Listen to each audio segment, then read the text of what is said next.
네, 다 오셨나요? 자, 근데 오늘은 이렇게 시간이 굉장히 타이트하게 우리가 해야 돼서 여러분들이 그 개별 질문을 중간중간에는 못 받아요. 그래서 나중에 종합토론 시간대에 있으니까 그때 좀 해주시고요. 이창권 소장님이시죠? 한겨레 사회정책연구소 소장님이신데 기자 출신입니다. 그래서 기자로서는 매우 드문 건 아니겠지만 상당히 드물게 기사도 잘 쓰지만은 어떻게 사회정책 전문가로서의 저 영역을 구축하고 있는 이런 분입니다. 자, 여러분 뜨거운 박수 보내주십시오.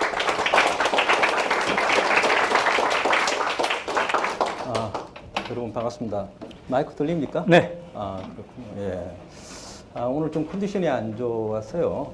좀 양해를 좀 바라고요. 혹시 목소리가 적으면 말씀해 주십시오. 좀 더 톤을 올리겠습니다.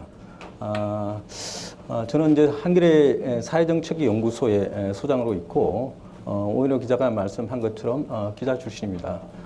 그런데 사실은 좀 스웨덴을 제가 소개할 차례인데, 조금 이제 접근 방법이 다릅니다. 우선 이제 불만이 하나 있다면, 오인호 기자는 대표이사 사장이라 그래서 한 40분, 1시간 정도 잡아먹고, 우리 외부 인사들은 한 25분 정도 하라 그러고, 그러니까 아무래도 홈그라운드 어드벤처가 있대도 이건 너무하는 거 아닙니까? 예, 이거 한 150여 개국에서 아마 청중들이 보고 항의에 여기 댓글을 달지 않을까.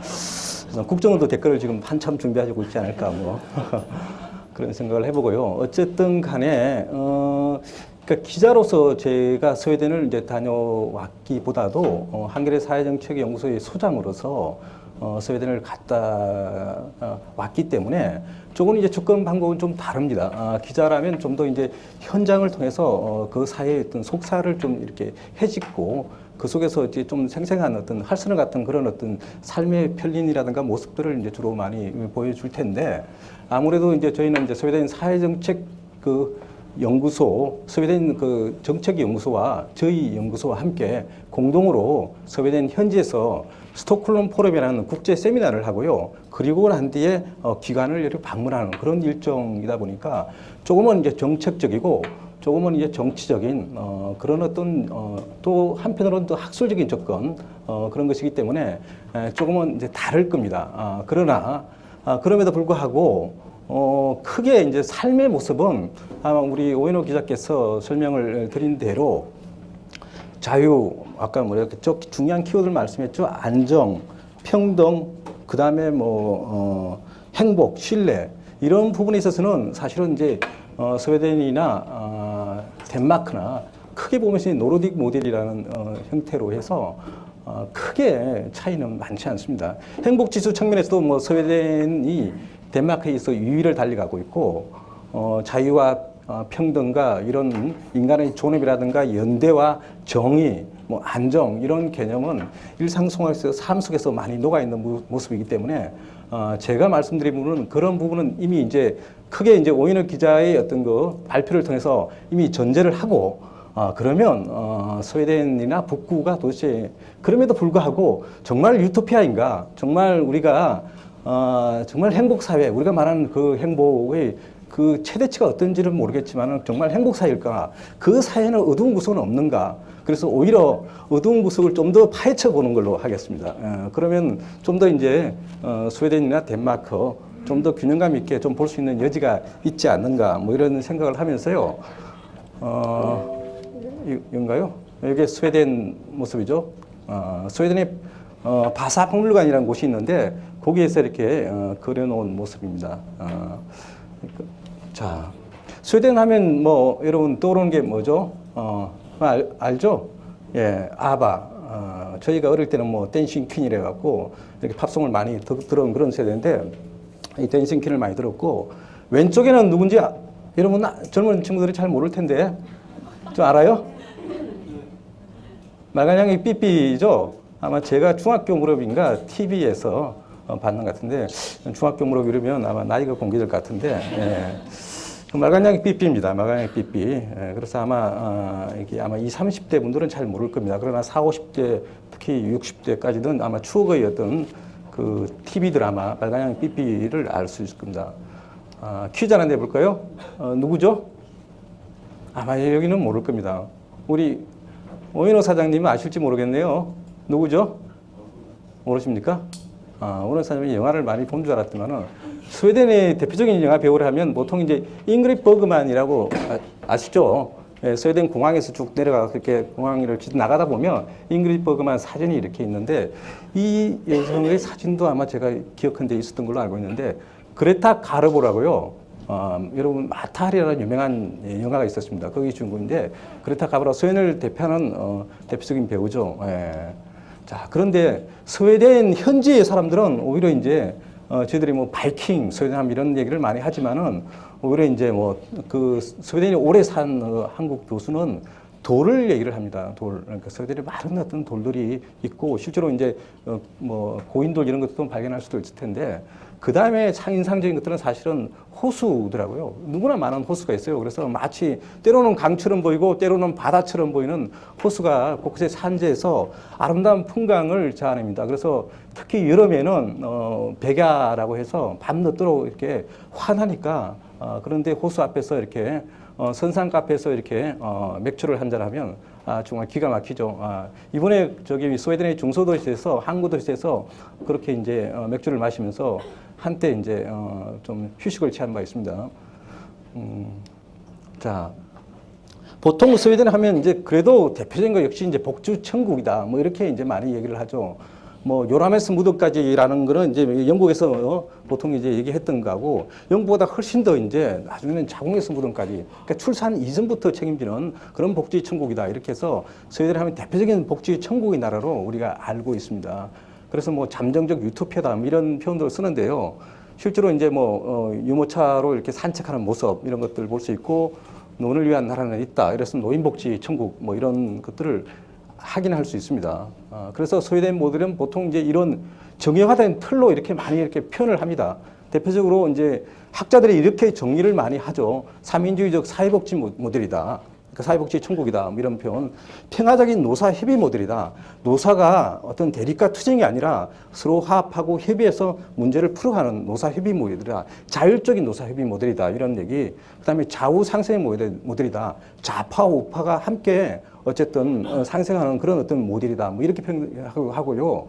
무엇보다도 성평등 모델이다. 이 성평등은 스웨덴에서 특히 아직도 많이 강조하는 모델입니다. 아직도 여성의 노동 참가율이 그렇게 높은데도 불구하고 여전히 이제 이번에 그 방문한 에로에서는 여전히 에로 관계자도 역시 성평등에 대해서 엄청 강조를 하던데요. 어쨌든 성평등 모델이다. 뭐 국민 행복 모델이다. 좀 더 이제 자본주의적 분석 방식으로는 혼합 경제 모델이다. 그러니까 정책에는 사회민주주의 정책 기조를 가지고 있지만은 시장 경제와 국가 통제가 지금 결합된 모델이다. 뭐 이렇게. 그래서 보편적 복지국가 또는 포괄적 복지사회들의 다양한 이름들을 갖고 스웨덴을 규정을 합니다. 이렇게. 권력 분산 모델이다. 그러니까 권력 분산 모델은 역시 이제 중앙 집권화보다도 지방 어떤 탈중앙화를 많이 한 모델이다. 뭐 이렇게 해서 어떤 권력 분산 모델이다. 이렇게 해서 스웨덴 모델에서 수많은 학자들과 어떤 그 연구자들이 각각 강조하고 있는 관점에 따라서 스웨덴 모델을 이렇게 정의를 합니다. 아까 이제 일부에서 덴마크에서 보여줬던 그런 것들을 사실은 이제 개념적으로 이렇게 규정을 한 것이죠. 네. 그래서 경제, 정치, 사회 이런 구체적인 내용들이 스웨덴 모델의 대표적 특징으로 보통 흔히 이제 많이 우리가 얘기를 하고 여러분이 아마 시중에서 볼 수 있는 많은 교과서라든가 책이라든가 논문에서는 이렇게 정의를 합니다. 실업률이 낮고 여성의 경제활동 참가율이 높고 안정적인 어쨌든 개방경제 속에도 경제 성장을 높이고 국민소득도 높다. 정치로는 3인당의 장기 집권을 통해서 정치가 안정화되어 있고 민주주의가 확립되어 있고 타협과 상생의 정치가 좀 더 일성화되어 있다. 아까 이제 그 덴마크의 정치인처럼 스웨덴의 정치인도 마찬가지로 따로 어떤 보좌관들을 우리나라처럼 여러 두는 게 아니라 자신의 어떤 개인적인 직업을 겸해서 정치 활동을 하는 뭐 이런 모습. 예. 사회적으로 보편적 복지 제도다. 낮은 불평등과 인권 격차도 적다. 이런 것이 이제 스웨덴 목표의 일반적인 특징으로 흔히 얘기를 합니다. 그래서 구체적으로 뭐 이런 얘기들을 왜 이제 이런 복지 정책의 목적이 뭐냐 하면 사회적 배제를 최소화한다. 뭐 이렇게 해서 여러 학자들이 스웨덴 모델의 특징에 대해서 많은 정의들을 합니다. 예. 그러면 실제 정말 그러한가? 저희 그 스웨덴을 방문한 목적은 실제로 스웨덴이 우리가 책으로 보고 우리가 많은 어떤 기사로 보았고 우리가 실제로 많은 논문을 통해서 봤던 그런 어떤 스웨덴 복지 모델의 현장이 여전히 그러한가, 정형화된 스웨덴의 천국, 복지 천국이라는 표현했던 것들이 실제로 정말 그러한가, 이거를 이제 한번 확인해 보자, 이런 걸로 해서 저희가 한겨레 사회정책연구소에서 스웨덴의 현지에 있는 연구소와 공동으로 2012년 스톡홀름에서 국제 세미나를 하면서 국제적인 학자들이 모여서 그걸 토론하고요. 그리고 스웨덴 현지의 기관들을 방문하면서 그걸 확인하는 이런 어떤 형태로 저희가 스톡홀름 포럼이라는 걸 열었습니다. 그래서 2012년에 한 번 하고 2013년에 또 한 번 하고 2012년에는 복지라는 어떤 그 테마로 갖고 저희가 들여다봤습니다. 그래서 이때는 특히 이제 지역복지라는 걸 테마로 해서 들여다봤기 때문에 많은 지자체 단체장들이 참여했습니다. 사실은 저희가 이 스톡홀름 포럼을 만든 목적이 많은 백문이 불여일견이고 백독이 불여일견이다. 10번, 뭐 100번 듣거나 100번 보는 것보다 직접 가서 보는 게 최고다. 뭐 이런 어떤 입장에서 그래서 많은 지자체 단체장들, 지역복지의 일선에 있는 공무원들 이런 분들을 왕창 데리고 가서 한번 보여주자. 그래서 이분들이 직접 몸으로 느끼고 한국의 어떤 복지 행정에서 일선에서 복지를 좀 더 이제 좀 더 깊이 있게 좀 더 또 사람들이 안전하고 행복한 그런 어떤 사회를 향해서 갈 수 있는 정책 결정을 담당하는 데 있어서 판단을 하도록 해주자. 뭐 이런 취지입니다. 2013년에 스톡홀름 포럼 역시 열었고요. 2012년에 46명의 시찰단이 이렇게 갔습니다. 뭐 가히 이제 심사위원단이라 할 정도죠. 그 2014년에도 42명, 그래서 40명 이상이 이렇게 스톡홀름을 방문을 하고 2014년에 덴마크까지 갔습니다. 덴마크 갔지만 덴마크 얘기는 뭐 빼도록 하고요. 어쨌든 가기 전에 이렇게 사전 교육을 하고 오리엔테이션을 하고 현지에서 국제 세미나 및 탐방을 하면서 이런 어떤 걸 통해서 이제 스톡홀름 포럼을 저희가 2차례 열었습니다. 그래서 여러분들에게 보고 들을 내용은 이런 2차례를 통해서 도대체 무엇을 보고 무엇을 느꼈는지, 그리고 스웨덴 복지의 그 우리의 그 생각하는 그 책 속에 있던 모습하고 실제 현장하고 간극은 어디에 있는지 그런 것들을 한번 확인해 보도록 하죠.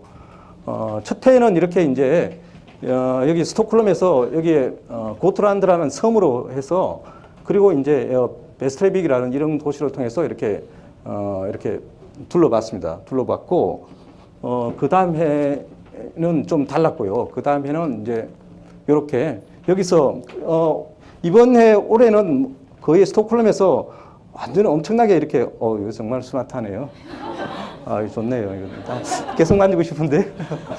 한겨레보다 훨씬 더 나은 것 같아요. 이거는. 이렇게 해서 거의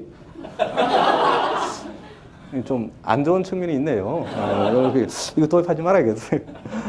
이렇게 해서 이렇게 거의 동쪽 끝으로 해서 저기 덴마크 코펜하겐까지 그야말로 대장정 일주를 했습니다. 이번 여정에 마지막에 이제 발표를 하실 우리 양재진 교수님도 함께 했는데요. 아주 발랄하게 방문을 아주 기쁘게 많이 했습니다. 이렇게 해서 이렇게 쫙 그야말로 이렇게 해서 대장정 뭐 우리 기자가 계산을 해보니까 스웨덴 현지의 숙소에서 스웨덴 현지의 가이드하고 같이 계산을 해보니까 뭐 2,000km라고 뭐 그렇게까지 얘기를 했는데 2,000km를 차를 타고 미친 듯이 이렇게 돌아다녔어요. 돌아다녀서 아무래도 이제 그렇게 많이 다녔지만은 뭐 많이 다닌 만큼 실속은 그렇고 많지는 않은 것 같은데 어쨌든 이런 식으로 그러니까 저희가 이 고트란트라는 곳에서 이렇게 스톡홀름 포럼이라는 걸 이렇게 열고 국제 세미나를 이렇게 세계적인 학자들과 함께 이렇게 스웨덴 모델의 어떤 미래에 대해서 그렇게 토론을 하고요. 그 당시에 첫 해는 뭐 옛날에 총리를 했던 분, 3인당의 어떤 간부이자 총리를 했던 분, 이런 분이 직접 참여를 해서 기조연설을 하고요. 그리고 현재 어떤 실버 악단의 어떤 이런 이제 공연도 좀 보고요. 그래서 한 7, 80대의 어떤 할아버지 할머니들 구성되어 있는 그런 실버 악단이었고요. 이렇게 이제 단체 사진도 찍고요. 그 다음에 마찬가지로 2014년 스톡홀름 포럼 모습이고요. 역시 이제 여기는 유명한 살츠체바단 협약 1938년에 스웨덴 모델의 어떤 하나의 어떤 형성할 때 중요한 어떤 요소가 됐던 그런 노사 협약의 살츠체바단 현장의 그랜드 호텔로 지금 되어 있는데 그 현장도 이렇게 갔고요. 뭐 매번 이렇게 공부만 할 수 없잖아요. 이제 놀기도 했고요. 이렇게.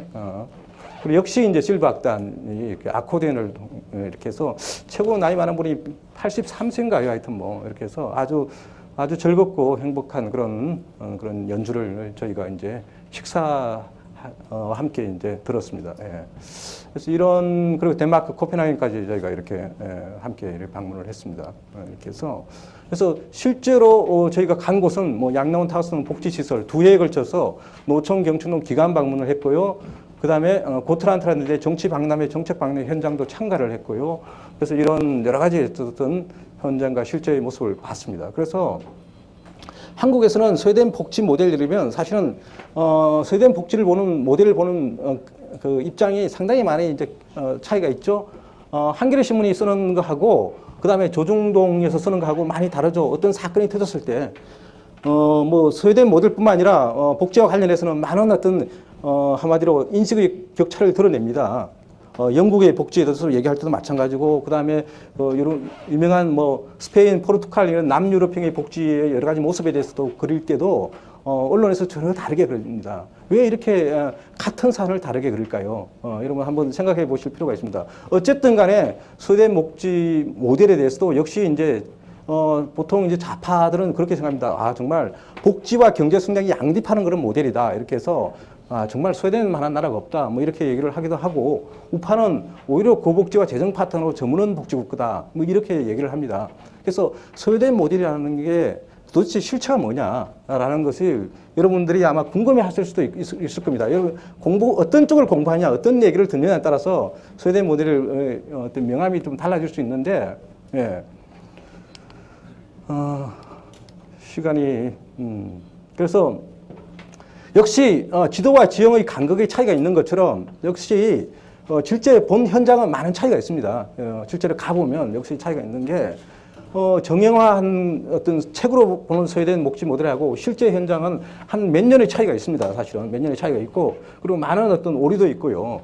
그래서 저희가 본 스웨덴은 어떻게 보면 한 사람의 얼굴에서는 이렇게 밝은 얼굴이 있는 반면에 한쪽에서는 어두운 얼굴이 역시 있습니다. 마치 이렇게 딱 대각선으로 나눠서 양쪽으로 딱 이렇게 뭐 두 얼굴이라고 하기는 어렵지만은, 그러나 한쪽에 밝은 얼굴이 크게 있다면 그래도 어두운 얼굴이 점점점 짙게 드러워지는 그것이 아마 스웨덴의 어떤 모습이다, 이렇게 볼 수 있고요. 그러면 스웨덴 복지국가가 도대체 어떤 고민과 어떤 골칫거리와 어떤 도전에 휩싸여 있느냐. 스웨덴 사회도 역시 세계와 신자유의 이런 물결 속에서 큰 어떤 이런 세계적인 어떤 흐름에서 자유로울 수 없습니다. 이 섬처럼 존재할 수 없습니다. 그러니까 많은 어떤 세계의 압력을 이렇게 받고 있습니다. 그래서 스웨덴은 지금 큰 도전 중에 하나가 실업 문제입니다.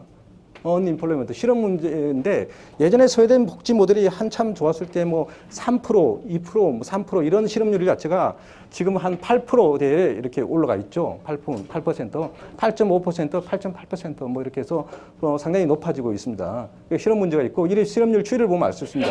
이렇게 아주 낮았다가 이 90년대입니다. 90년대 이렇게 낮은 2% 이하의 실업률이 이렇게 출렁이면서 이 92년대 펑쩍 뛰죠. 이때 경제 위기가 있습니다. 전체적으로 세계적으로 경제 위기가 있을 때고, 스웨덴도 큰 타격을 받아서 이때 보수 우파 연합 정권이 보수 우파가 집권을 합니다. 3인당이 권력을 잃을 때죠. 그리고 다시 이제 94년에 3인당이 집권을 하면서 여러 가지 계획 정책을 하면서 이렇게 지금 크게 보면 8%에 크게 오르내리고 있는 이런 어떤 실업률 문제. 이것이 우리나라가 지금 몇 %죠? 한 3점 몇 %죠? 뭐 실업률에 대해서 통계적인 어떤 문제가 있다고 하지만은 어쨌든 간에 우리나라보다 훨씬 높고요. 실업자 수도 이렇게 출렁이면서 상당히 이제 이때보다는 훨씬 더 이제 지금 계속 늘어난 2011년보다 훨씬 더 이제 늘어났죠. 숫자도. 이거는 단위는 1000명 단위입니다. 그래서 높은 실업률과 함께 사실은 이것은 불안정 노동의 정대입니다. 사실은 이 불안정 노동, 여러분 행복을 가로막는 가장 중요한 요인 중에 하나가 사실은 노동의 불안정이 가장 큰 요소 중에 하나인데, 이런 불안정 노동이 서서히 이제 늘어나고 있다는 거죠. 어떻게 보면 실업률이 늘어나고 있는 것은. 그래서 특히 이제 경제 위기 문제가 있을 때는 특히 그러하고, 비유럽권의 이민자들이 많이 들어오면서 유입되면서 역시 실업으로 나타나고, 물론 스웨덴의 학자는 구직을 원하는 학생의 통계에 포함되어 있어서 실업률은 실제 실업률은 5.4%에 불과하다라고 얘기를 하기도 하지만 5.4%도 그렇게 뭐 아주 전체적으로는 그렇게 높은 수치는 아니더라도 여전히 이제 스웨덴에서는 고민해야 될 수치는 틀림없고요. 어쨌든 실업이 증가하면서 대도시 슬럼화와 소외계획의 범죄가 정대되고 그렇게 됩니다. 실업급여 신청자도 늘어나고 있고요. 자, 지금 스톡홀름에 이런 폭동이 일어난지 여러분 아십니까? 스톡홀름 외곽에 이런 실제로 지난 5일에 로이터 통신의 어떤 사진이에요. 스웨덴 현재에도 이렇게 폭동이 일어나고 자동차 100여 대가 이렇게 파손되는 형태입니다. 지난 프랑스 혁명 때는 한 1만여 대가 폭동으로 그냥 전부 전소됐죠. 거기에 비해서는 아주 미미하다가 하더라도 어쨌든 스웨덴 사회에서는 충격이었고 그리고 많은 어떤 보수 언론과 세계 언론은 스웨덴 복지 모델, 야, 이제는 그야말로 사망 선고 내지는 저무는 거 아니냐라는 근거로 많이 이 장면들을 많이 예를 들고 있죠. 자, 시간이 없기 때문에 뭐 좀 팍팍 넘어가겠습니다. 예. 그 다음에 또 다른 스웨덴 복지과의 고민이 뭐냐? 예. 스웨덴 복지 모델의 중요한 축은 역시 노사의 대타협과 또 살치받은 협약을 했을 때 노조가 하나의 중요한 축입니다. 3인당과 노조의 축입니다. 학술적인 용어로 뭐 근력 자원 이런 표현을 쓰기도 하지만은 어쨌든 이런 힘이 있기 때문에 어쨌든 스웨덴 복지 모델이 계속 굳건하게 올 수 있었던데 실제로 이런 게 많이 이제 무너지고 있는 그런 현장을 저희들도 확인할 수 있습니다. 예. 개혁 간의 힘의 균형이 깨지고 있는 거죠. 이게 살처시받은 역사의 현장 그 당시 모습이고요. 안에 들어가서 이제 둘러봤습니다만은 어쨌든 이런 왜 이제 노조가 힘이 약화되고 있느냐. 기본적으로 OECD 노조 참가율 자체를 보면 이 스웨덴입니다. 1999년에 80.6%. 그러니까 노조의 참가율이 되게 높은 게 노조의 힘이 강한 데가 대체로 복지국가죠. 여기 마찬가지로 여기 뭐냐면 핀란드, 여기 뭐죠? 이렇게 됐죠. 여기 노르웨이 맞죠? 예, 이런 나라들이 대체로 북구 나라들이 노조 참가율이 덴마크 마찬가지죠. 그런데 2009년에 보면 60%대로 떨어지고 있습니다. 2009년에 노조 힘이 엄청 약화된 거죠. 우리나라는 한 10% 수준인가요? 그렇죠? 예. 그러니까 노조의 참가율이 훨씬 더 떨어지고 있죠. 이것은 힘의 균형이 상당히 깨졌다는 거죠. 사실은 이 현상은 어제 오늘의 현상은 아닙니다만은 역시 이번에도 더 이제 확인할 수 있는데, 근데 이 참가율이 많이 떨어지고 있는 것입니다. 그러니까 예전에 비해서 우리 보통 책에 보면 한 85%, 80%를 얘기합니다. 그러나 실제 스웨덴에서는 훨씬 더 많이 떨어져 있어요. 60%대로 떨어져 있고, 스웨덴은 중앙교섭이라 해서, 그러니까 한마디로 노동자 최고의 대표 조직, 그 다음에 자본가 최고의 대표적이 이렇게 서로 맞부딪혀서 협약을 해서 뭔가 이렇게 임금을 결정하고 뭔가 결정을 했는데, 이런 중앙교섭은 사실은 거의 상실했고요. 그리고 산별 노조에서 개별 기업 단위로 점점 하향화되고 있어요. 이제 개별 기업 단위에서 이제 노조를 하고, 중앙에서는 아직까지도 전통적으로 이제 가이드라인 정도는 제시하는 정도에 불과합니다. 이런 노동운동 내부도 긴장이, 노동운동 내부의 구성도 많이 바뀌어졌어요. 남성 중심 제조업이라면 여성 중심의 여성의 경제활동 참가이러면서 공공부문 같은 경우는 대표자가 여성일 경우, 노조위원장이 여성일 경우가 되게 많아요. 뭐 이런 측면과, 그리고 다른 노조와의 관계가 거의 연대라든가 이런 게 거의 없는. 그러니까 스웨덴 대표적인 노조, 이건 에로 블루칼라인 노조의 전국 조직입니다. 요거는 사무직, 전문직 이렇게 노조들이, 전국 노총들이 있지만은 서로 관계가 별로 없는. 이분이 상당히 똑똑하죠. 우리 스웨덴의 노총 관계자입니다. 노총에서 나와서 설명한 분인데 아주 수염이 상당히 이채롭죠. 그래서 호빗이라고 누가 별명을 붙이기도 하던데. 2분 나왔습니다. 너무한데요, 이거. 아이고, 참, 큰일 났네요. 추가로 5분의 토론 시간이 있습니까? 네, 추가로 한 5분, 10분을 줘야 될 것 같은데요. 그럼 합쳐서 5분. 예. 지금 빨리 보겠습니다, 이거. 참 큰일 났네요. 어쨌든, 이 LO의 설명을 보면, 어쨌든 최근 12년 동안 이게 12% 하락을 했습니다. 그럼보다 여전히 높은 조직률이지만은, 어쨌든 역시 노총은 노총입니다. 이렇게 우파 정권이 지금 정부가 집권하고 있는데, 역시 이제 정권에 대해서 매손 말을 남기기도 하죠. 이렇게. 그래서 스웨덴이 여전히 이제 LOA 쪽 입장에서는 부자는 더 부자가 됐고 가난한 일은 더 가난하게 됐다. 이렇게까지도 노총에서는 문제를 삼고 있습니다. 세계적으로 보면 진익에서 불평등도가 높지는 않지만은 노총의 입장을 봤을 때는 예전에 비해서는 상당히 이제 불평등이 늘어나고 있다 이런 얘기죠. 예. 그래서 뭐 새로운 어떤 협약이 필요하다 뭐 이런 쪽 하면서 여러 가지로 이제 스웨덴 노조도 많은 고민을 합니다. 노조도 스웨덴의 경제 정책이라든가 이런 데서는 사실은 정부 정책에 노조의 어떤 그 정책의 영향력이 상당히 큽니다. 그리고 실제로 그것이 많이 채택이 돼서 이루어지기도 했고요. 근데 그 노조의 어떤 정책적인 영향력이 많이 약화됐고 그럼에도 불구하고 노조는 끊임없이 그걸 고민합니다. 여전히 고민하고 노조도 어쨌든 성장 전략에 대해서까지도 고민하고 수출에 대해서도 고민하고 뭐 이런 노조가 훨씬 더 이제 큰 어떤 거시적인 정책까지도 고민을 하는 게 특징입니다. 예. 어쨌든 노조가 이렇게 왜 약화된다? 그러면 이제 여러 가지 이유가 있습니다. 뭐 지금 우익 집권에서 소득 공제 부분이 있었는데 없애버렸다. 뭐 이런 얘기들. 그 다음에 너무 관료화됐다. 노조 자체가 관료화됐다. 한국의 노조도 지금 대기업 노조 상당히 문제가 있죠. 거기에 관료화 문제라든가 파벌의 문제라든가 이런 걸 얘기하죠. 그런 것처럼 스웨덴 내부에도 노조의 관료적인 문제 이런 것들을 혁신해야 된다라고 이제 고민을 하고 있는 거죠. 그 다음에 또 하나의 문제는 친복지 정당이 영향력이 약화됐다. 이 스웨덴 복지가의 또 하나의 고민입니다. 3인주의 정당인 3인당의 영향력이 많이 약화된 거죠. 스웨덴 모델은 아까 얘기해서 3인당은 노조의 작품이라고 했는데 인민의 집이라는 이념을 가지고 스웨덴 모델이 형성되고 발전되고 성장해 왔습니다. 이런 것이 많이 약화됐고 그리고 동시에 약화된 반면에 우파연합 정당의 집권력이 강화됐고요. 2006년도, 2013년도 지금 현재 우파연합 정당이 지금 집권을 하고 있죠. 그리고 3인당이 집권을 못하고 있지만은 어쨌든 지지율조차도 30%대로 떨어지고 있고요. 그리고 정치적으로도 많은 변화가 있습니다. 유권자 구성이 많이 변화가 됐어요. 그러니까 예전에는 애로 조직원이라면 3인당을 지지했지만은 이제는 더 이상 완전히 100% 그렇게 되지 않는다는 거죠. 유권자 구성이 많이 바뀌었고 그리고 우파 정당조차도 친복지 또는 친노동이라는 어떤 전략을 펴니다. 박근혜 정부가 뭐 행복, 복지, 노동을 강조했습니다. 그리고 집권을 했습니다. 스웨덴의 보수 정당이 어쨌든 배워왔는지 모르겠습니다. 스웨덴의 보수 정당이 2006년, 2010년 집권할 때, 특히 2006년에 집권할 때 오히려 3인당보다 우리가 복지를 더 잘할 수 있다. 우리가 친노동자 정당이다. 이런 어떤 이념성보다는 어쨌든 집권에 더 어떤 캐치올 파티적 성격 이런 어떤 집권에 더 무게를 두는 이념을 버리고 이제 버리기보다도 이념을 좀 죽이고 뭐 이런 어떤 성격을 가지면서 우파 정당의 집권력을 강화했고요.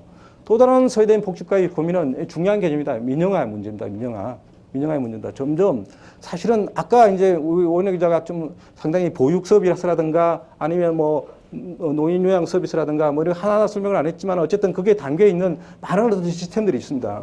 그런 어떤 공공 시스템, 그런 공적 시스템 이런 것들이 점점점 민영화 시장화되고 있습니다. 시장화되고 있고 이 영미식 시장하고 사회화하고는 조금 다르지만 어쨌든 많이 이제 그 힘이 민간 쪽으로 옮겨가 있는 측면이 있습니다. 재정 부담도 민영화하고 공급자도 다양화하고 이런 어떤 민간 시장 영역이 확장되고 있는 것이죠.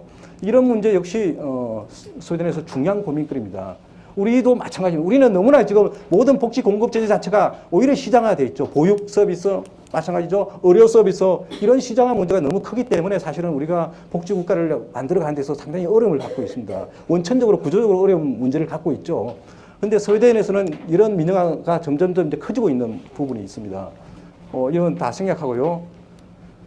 자, 또 하나의 고민은 사실은 이제 사람들의 문화가 좀 많이 달라지는 개인화되는 측면이 있어요. 그리고 아까 이제 우리 오은혜 기자가 선택의 자유를 많이 강조를 했는데 선택의 자유에는 양면성이 있어요. 사실은 선택의 자유. 사실은 보수 우파들이 영국이라든가 스웨덴 같은 경우는 선택의 자유라는 담론을 통해서 오히려 이제 민간 영역을 확장하는 데서 주요한 언구로 많이 이제 쓰기도 합니다. 그래서 선택 사회라는 것은 스웨덴 자민당도 한때 중요한 개념으로 주창을 하면서 복지국가들을 구축하는 데서 중요한 어떤 논거로 쓰기도 했지만은 사실은 선택의 자유라는 것은 이런 어떤 양면성이 있습니다. 사실 선택의 자유를 넓혀야 되느냐 아니냐 하면서 훨씬 더 시장화하고 민영화해야 되지 않느냐는 거죠. 프리스쿨이라는 것도 스웨덴도 프리스쿨이 있는데 스웨덴의 프리스쿨도 사실은 그런 측면이 있습니다. 오히려 민영화와 시장의 측면에서 나타나는 그런 모습도 있습니다. 그래서 이런 어떤 선택의 자유에 대해서 나중에 뭐 기회 있으면 좀 더 자세히 말씀드리기로 하고요. 어쨌든 또 다른 어떤 이런 지속 성장의 문제, 스웨덴 복지국가의 지속성의 문제, 이것도 상당히 중요한 고민거리고요, 하드입니다. 많은 기업들이 다국적 기업이 되어 있기 때문에 더 이상 단순한 노자 이런 관계가 형성되지 않기 때문에요. 이런 문제. 그래서 스웨덴 모델은 상당히 시험대에 지금 상당히 올라가 있다고 볼 수 있습니다. 시험대. 스웨덴 모델보다 북부의 상당한 모델도 어쨌든 이런 도전과 어떤 시험대에 많이 놓여 있다고 이렇게 볼 수 있고요. 그 시험대에 모여 있는 여러 가지 어떤 내용들은 아까 얘기했던 그런 것들이고요. 역시 이제 아까 얘기했던 그런 어떤 모습들을 임시직 노동계약이 증가하고 민영범위 선호 경향이 확대되고 이런 모습입니다. 그래서 그럼에도 불구하고 스웨덴 모델이 여전히 건재하고 있는 것은 그럼에도 불구하고 성장률이 이렇게 좋고 부가 부채도 좀 적고 경제 성적표가 이렇게 좋고 진위계수도 이렇게 낮고 불평도 낮고 이런 거는 스웨덴 모델이 단순히 그럼에도 불구하고 사망 선고했다고 볼 수 없는 게 스웨덴은 끊임없이 변화하고 역동적이고 스웨덴 모델을 하나의 정형화된 틀로 고정적인 틀로서 봐서는 안 된다는 거죠. 동태적 관점에서 봐야 되는 것이고 훨씬 거기에 대해서 경제 사회적으로 도전에 대해서 스웨덴 사회가 스웨덴 모델이 대응을 하고 있고 응전을 하고 있다는 겁니다. 그래서 우리가 응전을 어떻게 하냐를 우리가 훨씬 더 면밀하게 들여다보고 배워야 될 것입니다. 단순하게 스웨덴의 가치, 존엄, 연대, 자유 이런 것도 중요한 가치로 우리가 새겨 들어야 되겠지만 동시에 구체적으로 스웨덴 정치 사회가 스웨덴의 여러 가지 체계들이 어떻게 이런 어떤 거센 도전들에서 응전하고 그것을 타개해 나가는가 이런 구체적인 어떤 내용에 대해서도 배울 필요가 있다고 봅니다. 시간이 정말 아쉽습니다. 우리 오인호 기자처럼 40분을 좀 주어야 될 텐데 앉으세요. 다 못하고요. 예. 일단 앉으십시오. 예, 예. 네, 저희가 또 다음 프로그램이 있는 관계로. 근데 이창훈 기자는 기자 생활을 많이 했는데 말이죠. 기자의 핵심이 편집이지 않겠습니까? 시간의 편집. 편집부 기자를 한 번도 해본 적이 없어요. 취재 기자만으로 했기 때문에. 제가 기자 생활을 하면서 같이 친하게 지냈기 때문에 이물없게 시간을 잘랐습니다. 근데 굉장히 꼼꼼하게 준비를 많이 하셨어요. 그죠? 나중에 이제 저희가 별도로 한번 초청해서 3시간 정도 얘기를 들으면 좋을 것 같습니다. 그래서 스웨덴, 우리 사람들이 스웨덴을 한번 가야 되겠다, 일주일 가야 되겠다, 그럼 비행기가 포함해서 얼마를 들여야 됩니까? 비행기가 포함해서 얼마 들었냐? 일주일 갔다 온다? 네. 글쎄요. 그건 뭐, 어디를 가느냐, 또. 역시 본인이 내지 않고 회사에서 내줬기 때문에 잘 모르는 겁니다. 네, 덴마크 가려면 한 500만 원 들여야 됩니다. 굉장히 비싸죠, 물가가. 네. 스웨덴도 뭐 비슷합니다. 비슷한데 다만 좀 이제 이렇게 여럿이 함께 가면 우선 좀 싼 비행기를 구할 수 있죠. 오마이뉴스 모르지만 한겨레 신문은 좀 더 싸게 만들 수 있어요. 그래서 이번에 일정에서 덴마크도 한 이틀 가봤는데, 그죠? 그거는 뭐 왜 뜻밖의 덴마크를 간 겁니까? 오마이뉴스에서 덴마크를 주도적으로 미니까 한번 가본 거예요? 아니면? 뭐 덴마크 그 전에 간다고 엄청 자랑하고 그리고 본인이 쏜 기사를 읽어보라고 그랬는데 안 읽어봤어요? 네, 바빠서 읽어보지 못했는데 예. 그러니 이해도가 떨어지죠. 네, 맞습니다. 근데 한눈에 딱 봤을 때 덴마크 이틀 가봤지만 스웨덴하고 덴마크 어디가 좀 괜찮아 보여요, 더? 개인적으로는 뭐 스웨덴도 좋았지만은 덴마크가 훨씬 더 좀 아기자기하고 매력적이다. 덴마크는 사실은 아주 짧았어요. 대부분의 그러니까 첫 해는 뭐 오로지 스웨덴만 있었고 그 이듬해에는 이제 대부분도 스웨덴이 있었고 덴마크는 아주 짧게 뭐 이틀인가요? 네, 이틀밖에 없기 때문에 아마 짧게 봐서 그럴지도 모르겠어요. 그죠? 남녀 관계도 그러잖아요. 짧게 보면 더 보고 싶고 그런 게 있을 테니까. 근데 말이죠. 아까 남녀 평등이 굉장히 잘 돼 있다고 그랬지 않습니까? 북구 나라가 대체로 그런데 그래서 이렇게 스웨덴을 올해뿐만 아니라 지난해도 갔잖아요. 지지난해도 가고. 그래서 남녀 평등에 대해서 3년째 계속 학습을 받아왔을 텐데 본인은 가정에서 어떻습니까?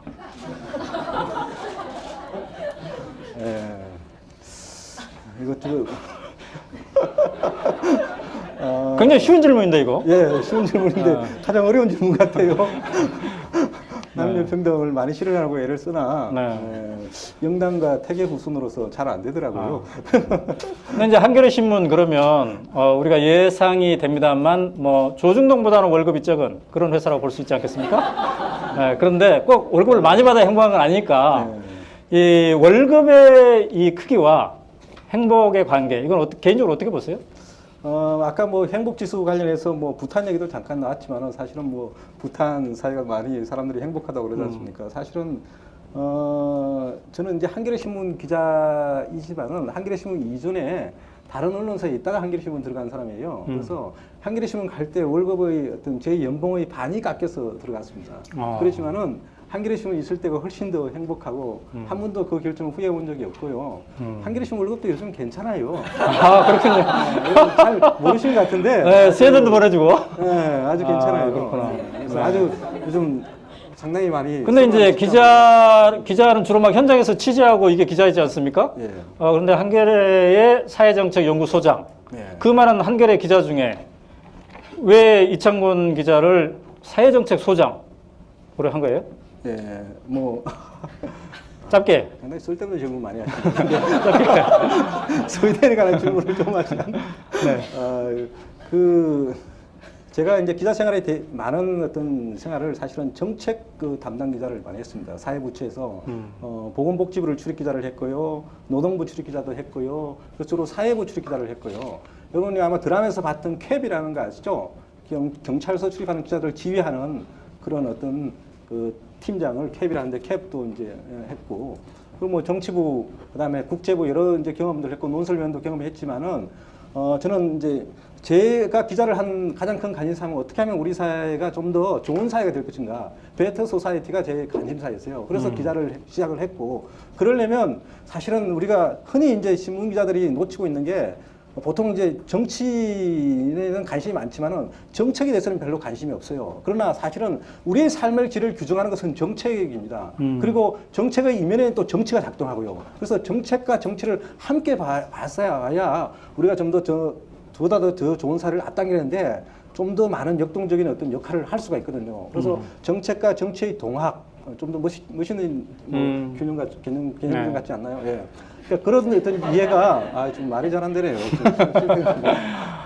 그런 이해가 필요했고 그걸 하기 위해서는 좀 정책에 대해서 많은 관심을 기울여야겠다 생각해서 그래서 정책 기자를 많이 선호했고요. 그런 결과 이제 제가 이제 기자 연수 때 영국으로 가서 본격적으로 사회 정책을 학위 과정을 거쳐서 공부를 했고요. 지금 너무 길게 얘기하고 있어요. 네. 그래서 기자 생활할 때랑 연구소 맡을 때랑 두 개 중에서 어디가 더 행복한 것 같아요? 개인적으로.